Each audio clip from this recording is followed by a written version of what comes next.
पूर्णा शहरातील धम्मोपाशिका रत्नाबाई पांडुरंग बागुल यांच्या परिवाराच्या वतीने दिनांक 15 जानेवारी रोजी नालंदनगर येथील निवासस्थानी भिक्खू संघास भोजनदान देण्यात आले। अखिल भारतीय भिक्खू संघाचे कार्याध्यक्ष भदंत डॉक्टर उपगुप्त महाथेरो यांनी सर्वांना धम्मदेशना दिली। यावेळी नवनिर्वाचित नगरसेवक सुनील जाधव, गौतम भोळे, मिलिंद कांबळे यांचा सत्कार करण्यात आला। या कार्यक्रमाचे सूत्रसंचालन बोधाचार्य त्र्यंबक कांबळे यांनी केले, तर सर्वांचे आभार बागुल परिवाराने मानले। यावेळी मोठ्या संख्येने महिला मंडळाची उपस्थिती होती।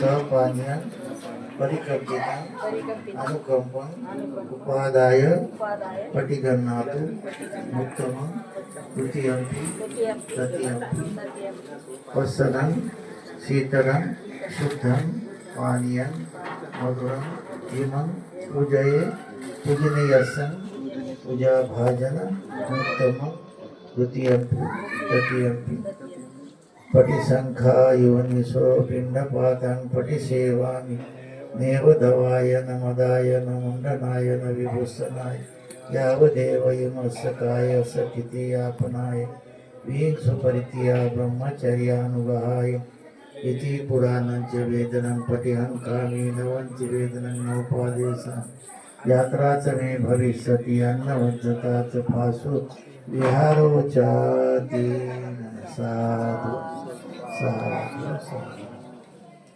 बाबासाहेब आंबेडकरांनी धम्म दीक्षा दिल्यामुळे आपला फायदा झाला ना का नुकसान झालं?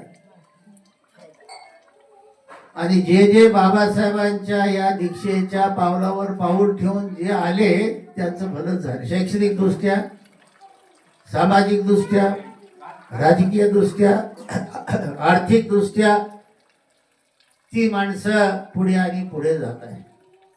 म्हणून दीक्षेमुळं बाबासाहेबांनी जे दीक्षा दिली त्यामुळे उन्नती आणि उन्नतीच होत राहणार आहे। अवन्नती आता होणार नाही। हळूहळू हळूहळू हळूहळू का होईना ही जागृती। कधी काळ अवघड होता, आता काळ सोपा सोपा होत आला। गरिबी होती, आमच्या समाजाकडे पैसा नव्हता, शिक्षण नव्हतं, पैसा नव्हता, मान सन्मान नव्हता। कधी काळी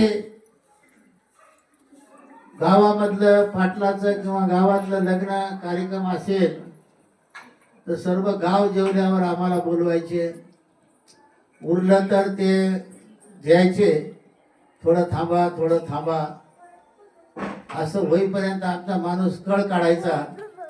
आज आम्ही त्याच पाटलांना जेव घालायची आमच्या ताकद निर्माण झाली बौद्ध दीक्षेमुळे तयार झाली।